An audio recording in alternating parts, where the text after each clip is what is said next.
నీతో మా పాప ఫోటో దిగుతుందంట అనే దూరం నుండి ఒక వాయిస్ వినిపించింది.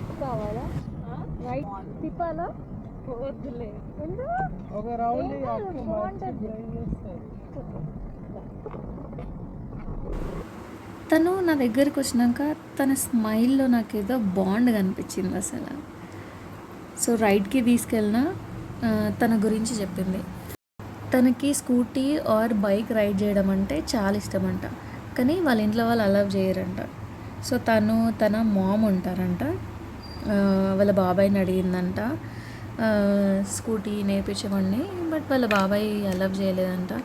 ఐ థింక్ కొంచెం గర్ల్ ఇంట్లో నుండి బయటికి వెళ్ళొద్దు అట్లాంటి మైండ్ సెట్ అనుకుంటా. అండ్ నేను నేర్పిద్దాం అనుకున్నా కానీ షీఈ్ జస్ట్ 13 years ఓల్డ్ అన్నట్టు. సో తనకి నా నెంబర్ ఇచ్చి సేవ్ చేసుకోమన్నా, బట్ ఆమె నేనైతే పక్కా గుర్తుపెట్టుకుంటా.